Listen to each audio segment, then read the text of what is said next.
Hello,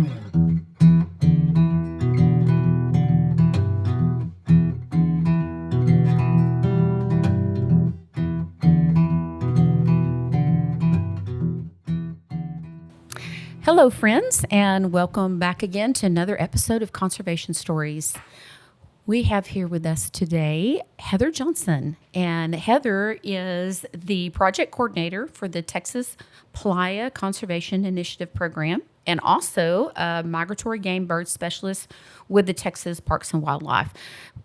Heather, thanks for joining us. Thanks for having me. Heather, thanks for joining us. Heather and I got connected through Playa Lake initiatives and particularly Madewell. And then now we're working closely together because we are sub-grantees of an application for the Global Water Challenge, Cargill's Global Water Challenge. So Texan by Nature put in an application for that and won. It's a pretty big award. I mean, a big thing to win. I'd like for you to kind of tell us, I know you're not from this area. Mm-hmm. You've lived in several other places for Parks and Wildlife. And how long have you been here? You're based in Littlefield, correct? Yes. So I've been in the Panhandle of Texas for a little over 3 years now. Okay. So before that, I was in Nebraska for almost 12. Okay. So you even though you weren't here where we are, you were still probably in some prairie lands. I was, very much so. I spent some of my time in Nebraska in what we call the Rainwater Basin region, which is kind of south central Nebraska, agricultural land, mostly grow corn and soybeans. And then it's also playa country. And then I also spent some time up in what we call the Sandhills of Nebraska. I know we have sandhills here. Yes, there's sandhills here. But they're a little bit bigger. They're about 19,000 square miles. Wow. But that's our northern extent of our Ogallala Aquifer. I'm glad that you're here, and I'm glad that there's an awareness of the need that we have for restoring these playas. And, speaking to that need, the connection with Madewell, Madewell J. Crew did a risk assessment on their cotton supply chain, and they found two of the greatest risks were a place in Vietnam and then here in the Lubbock region. And that is because everybody knows we're running out of water. And they make the world's best jeans, Madewell does, and denim clothes. They really cannot have us stop making cotton. They need us to be making cotton. So I would love for you to talk about what is it that Madewell understands about the playas and that maybe we don't even, as citizens being in this area, we've just kind of, I know for myself, it hasn't been until the last 2 maybe years that I've even realized that they were really as valuable as they are, especially for us around the Lubbock area. Exactly. So there's a realization that our playas play a very important role to our groundwater recharge. However, being that they're a non-traditional wetland, they don't necessarily fall under some of the same protections that a lot of other wetland types. So we have the ability to do a little bit more manipulation. We're allowed to farm through them. We've dug pits in them, either for tailwater, the old remnant tailwater pits from rural irrigation, or cattle ponds, livestock ponds as well. So kind of the realization by doing those modifications, we actually turn those playas in what we call into an off situation, meaning that they're minimally or not fully recharging the aquifer like they can to their capacity. Right. And it's not fast recharge. It's not like we're going to fix this and then in 10 years, it's absolutely going to fix everything. Absolutely not. Yeah. We've managed to basically drain our aquifer about 300 years worth of recharge. So that's pretty significant. It doesn't, today's rain, depending on where you are in the Panhandle, it varies. Yes. It can be anywhere from 10 to 50 years before it actually reaches aquifer. And then we have the other situation where the recharge is actually chasing the drop in the aquifer as well. Oh, yes. So it's just going further and further and further down. Right. Right. But there are some folks that have done this, and I think that one of our maybe a common misconception is what the aquifer is like. So, we've thought about it. I think maybe years ago, just naively thought of it as kind of like this lake, this big deep ocean, and we're just, I never ever thought until the groundwater districts came along that, oh, this is a limited resource. Like this isn't going to be here forever. Yeah, I mean, especially in some parts of the region, Lamb County, for example, it used to be inches to reach the water table. Now it's, 110, 200, depending where you're at, to actually reach the water table, like in Lamb County, for example. It was definitely thought, especially in the 50s, we'd open up this well and just pour water there was out. so much I've seen water. images of that and video of that. It's pretty phenomenal. Where now maybe some of our wells are barely pumping a few gallons in a minute. Yes, absolutely. Not, even just more recently when we began farming from Terry County, South Terry County, and then moved up to Lamb County, we had a well that had, 750 gallons a minute. And we were like, this is amazing, versus Southern Terry County, where we had 21 wells tied together that pumped less than 200 gallons a minute. And that was in 2003. Yep. So, and that 750 gallon well, it didn't do 750 gallons anymore, and so, but of course, our economy has been based on irrigation. And so, it is a hard thing it feels like there's nothing you can do, but really, I think that we have this idea in mind that, like, if we can't do something that makes a quick, vast difference, that it's not worth it. But I think about, how you fill up a cup one drop at a time. It takes longer, but at the end, you've gotten somewhere. Yep. You kind of have to think about your aquifer like a bank account. You only get so much input every year, and you can't take out more than what goes in. So I do want to stress that playas do recharge, and we'd like to get them obviously back to as many as we can back to functioning. Yes. However, it can't recharge at the rate that we're currently irrigating. It just, we're overextending our bank account in that way. Right. So, and I know that we've had, or having some guests on that, are doing some different things and, trying to make some changes to where maybe they'll be able to be more sustainable, and I know that you also are part of the Water Development Board, and you do some things there. So you're very, it's not just for you about, like, you're limited in your knowledge to conservation, but you're really aware, not just statewide, but regionally, the challenges that really are ahead of us. Yeah. I mean, obviously being a wildlife biologist, I'm going to bias a little bit towards wildlife, but I'm also looking at the big picture. It's not just about wildlife. It's about people and water. And so I have a saying where it's when you have, healthy ecosystems, healthy water, healthy wildlife, healthy people. It all is tied together. We have, in wildlife, we have what we call indicator species. So certain species, when we show that they're declining or whatever, it's a very good indicator that there's something wrong in the environment. Yeah, one of the things that we really think about, Lacey and I think about a lot, is like we want to care about the value of the land and the water and those things, and those things are important because they are the basis for human flourishing. And so we. I think that main goal of why are we doing this, because we need to be stewards of what we've been given, but also because when we do those things, we ensure the flourishing of generations that are coming after us. Right. Yep. So I know that this recharge isn't, we're not going to recharge as fast as we were taking out, but there are some places where folks, maybe their water it's shallower, it's just not as far, so it's recharging faster. Or also there's a county where they have taken out, put back into grassland, and they're making some big efforts there. That's Swisher County. So tell us a little bit about Swisher County and what you've seen there. So a lot of wells have gone dry in Swisher County, so there was this movement towards putting a lot of ag land back into grassland. We've also done a significant number of playa restorations in that area. So much so that their water table has now stabilized. So you're reducing irrigation, you're putting grass back in, you're changing your practices to more, livestock, free range livestock.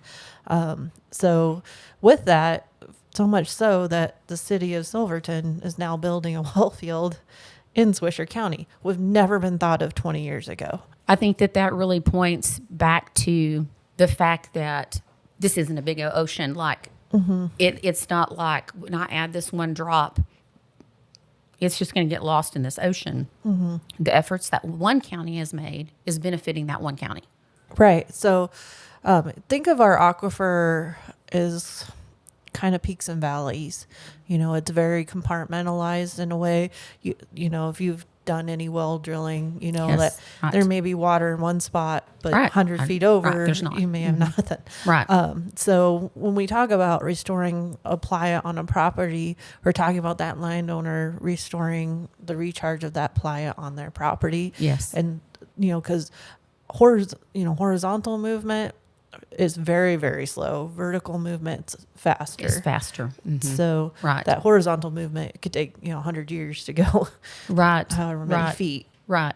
What is that horizontal movement like? So I understand that vertical, but which way is it moving horizontally? Think about when you take a drop of water, like when you drop on a drop of water, it kind of spreads out. Yes. Like that in a sense. Yes. Okay. So it's just moving out that way. Okay.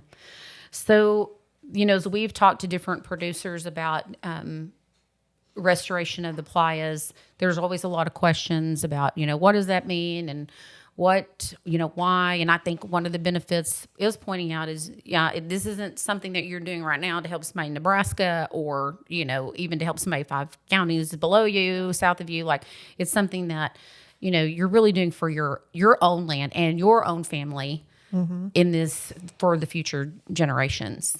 Right. So depending on how close your neighbors are and if you're your straws in the same hole. Yes, exactly. You could be drawing out of each other, but like we have an example of a 9-section piece of property. So there's protection on all sides where this producer's reduced their irrigation. It's not zero, but it's reduced. He's able to basically have his own recharge and protection from my neighbor. So it's not the attitude if I don't take it, my neighbor's going to take it. It's not necessarily the case. Right. Yeah. So. And then that is a struggle. That is a struggle. I mean, I remember when that started becoming an issue. Yeah, it's really hard. So I know you've had some numbers. I don't know if you know them off the top of your head, but of how many gallons of recharge are we missing out on? Or do you know how many gallons of recharge? I know you know how many gallons we get per acre based on rain. So give us those numbers. So a 4-acre playa will do 3 inches of recharge. So 4 times 3 is 12. Right. So you get an acre foot of water per 4-acre playa basin. Okay. So 326,000 gallons. Okay. I think we were doing some fun math the other day. Yes, we were. And I think out of non-functional playas, I think we're missing out on about 3 billion gallons, I believe. I think it was in the billions for sure. Yep. Yes, let me do some quick math real quick here. Yeah, because I thought that was, an important number to recognize. And we, in our little region here, we're looking at like 20,000 playas. And we've got those identified as ones that are functioning well and ones that are not functioning so great. And you can go on to the SARA website, sara-conservation.com, or you can go to Heather's Association Herd Initiative site, which is Playas Work for Texans, and you can see some of those videos that show like which playas are, working well in the green and which ones are more in the yellow. So I did the math, and it came out to about 19 billion gallons on a yearly basis. Is how much recharge we're missing out on. Yeah. And is that just here, like that's the entire panhandle. So the panhandle region. About 14,000 playas are not functioning at all. Okay. And then the average size playa is 17 acres. divide that by 4 times 326,000. Right. Yes. Okay. So, oh my goodness. That is not unsubstantial. No. So if you think about how much we're losing every year just in recharge, let alone what we're extracting, it's significant.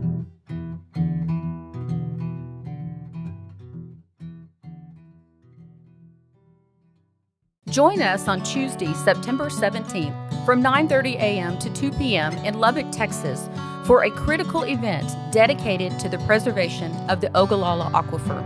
Presented by Ogallala Commons with support from the Sandhill Area Research Association, this event will bring together our community to discuss the challenges of our dwindling water supply and potential solutions. For more details and to purchase tickets, visit SARA-conservation.com. And trying to really stress the importance of it, and there's some money out there for folks that want to do these restorations of these playas. Yep. And I would love for us to talk some about that and what the benefits are. Of course, we know about the recharge, but what does it look like? Let's say I have a playa and I don't know if it's working or not because I don't know what it's supposed to look like if it is working. Yeah, so what we call a functional healthy playa, one, it has an absence of modifications such as ditches, tailwater pits.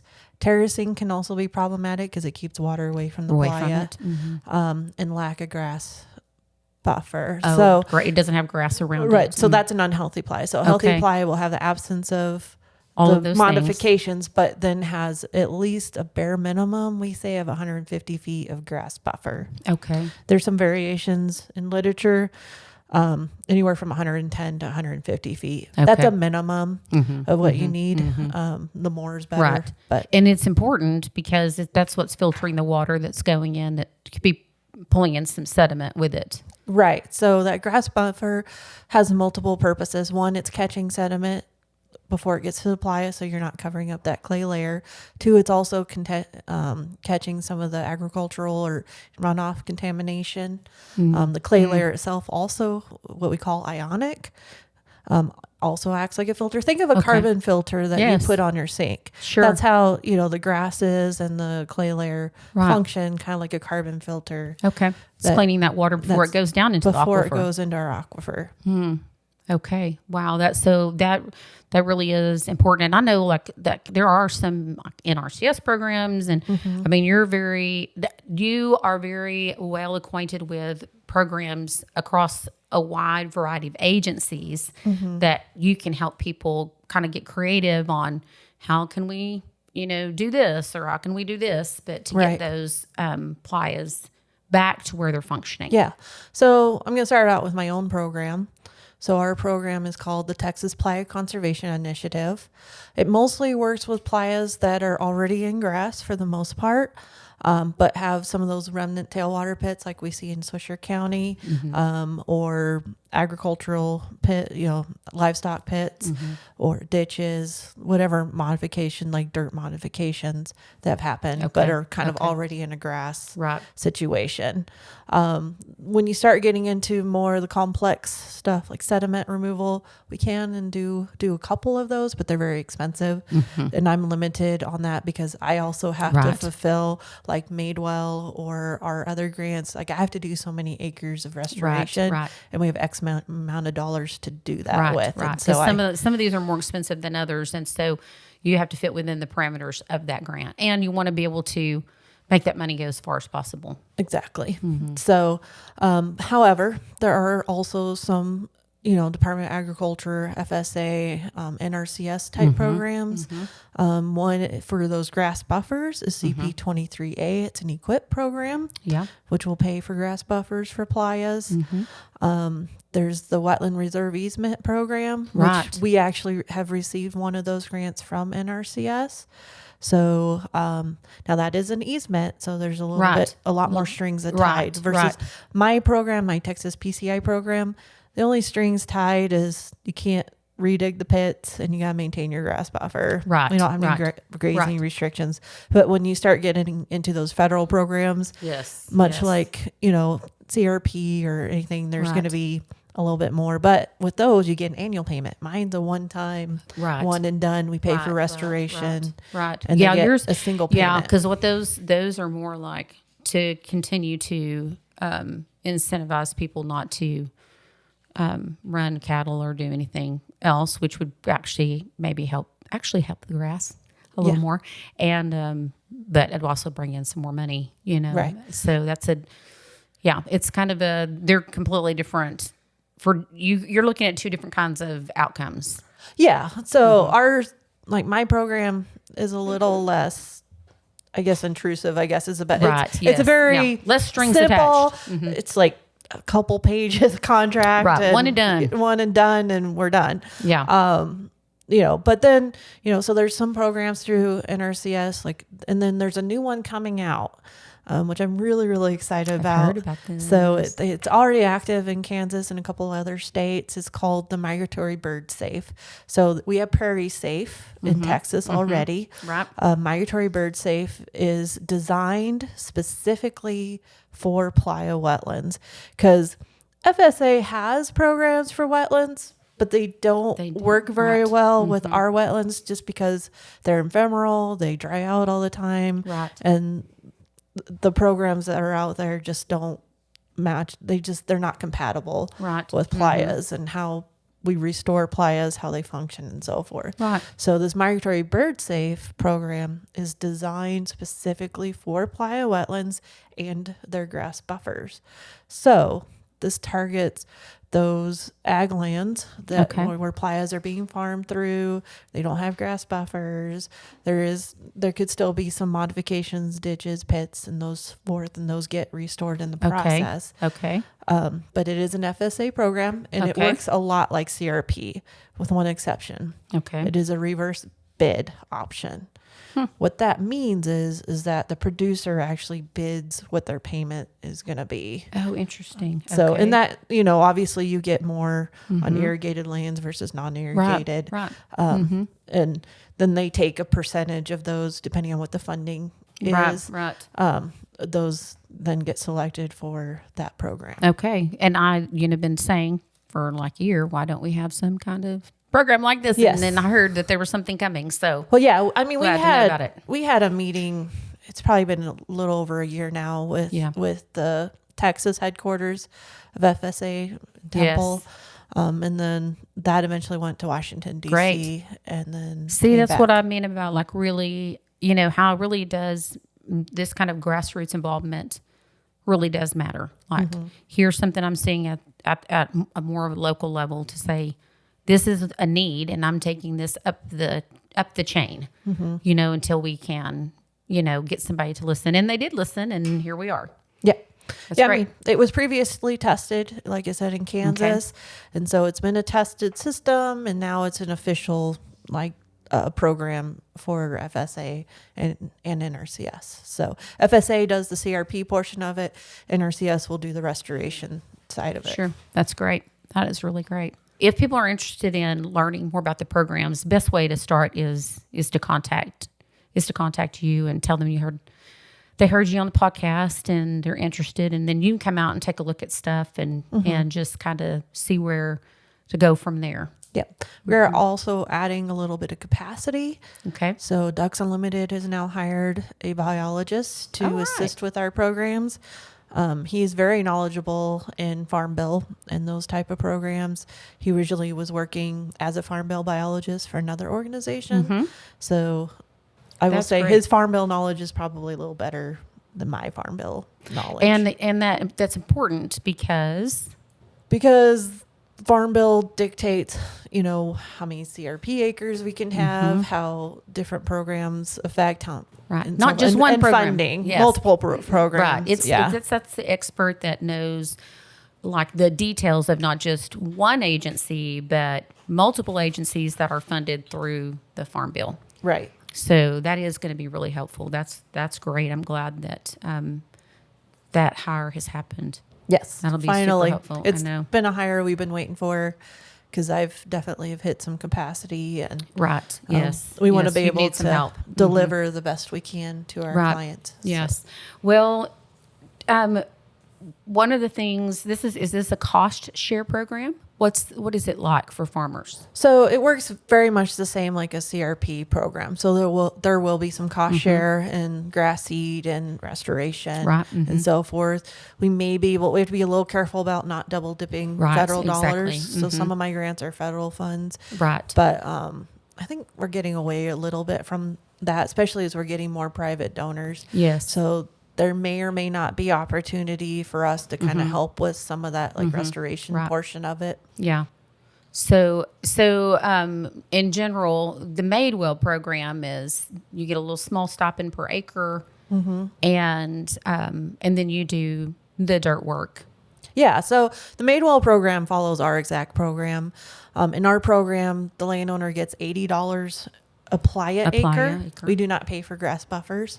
And then we cover the entire cost of the dirt work, and we actually provide the contractor for the dirt work. So once a landowner signs a contract, once my contractor is available or weather allowing, however it works, we handle all of that. The landowner doesn't have to try to exchange money or get reimbursed for anything. Yeah. And then once everything's done, then we send them their $80 an acre. And that's it. Yeah. I mean, it's and then it's their responsibility to get that grass buffer put in. Yes, sometimes we can, if we have enough acres, we can put it through another program we have. Okay. And that's called Migratory, wrong program, PUB, Okay. which is Pastures for Upland Birds. Okay. And that's through our agency. I think it is actually FSA funding, but it's the program is executed through Texas Parks and Wildlife. Right. And our district biologists can initiate that, do the contract. It is another contract, it's a separate contract. Yeah. There are some stipulations, like they want you to not graze it for 2 growing seasons, just so the grass can get established and so forth. Yeah. But still, like very little red tape. Right. Yeah, and that, I guess that's what I'm trying to say is like that farmers that do want to do this, landowners that are interested in this, it's not going to be a huge burden for them. So I have had one landowner mentioned that now I have a weed problem. Yeah. So what's the solution for dealing with things like that? So if you think about how soil protects itself, Yes. well, when you disturb the soils, which we're moving dirt around, you're gonna get weeds. I mean, you're turning up that seed bank and it's bare soil. Right. You're gonna get weeds. There are ways to help counter some of that. You can plant what we call nursery crop. Most producers are gonna know what that is. Winter wheat, winter rye, so forth. On top of that, and then weave in your native seeds, but you're still probably gonna get a little weedy. I mean, I've done a project in Lamb County. Yeah, the first year was pretty weedy, and it was that really dry spring we had 2 years. But the next year it wasn't near as weedy. We started getting the native. Maybe it just takes stuff. time It takes time. Yeah. The weeds, from a biological point of view, is the earth trying to heal itself, and the soil trying to heal itself. Interesting. Actually, kosher is really good cow food. So yeah, it's interesting, like just having to like almost change your perspective from, of course you also like, well, yeah, but I have cotton right over here and I don't want that weed to like spread over here, which is understandable. They don't want those to spread into their fields. But I think like changing your mindset, some about like, this is something we just have to walk through. I know some people that actually will bale it because kosher has a really high protein content. I think like alfalfa, Really?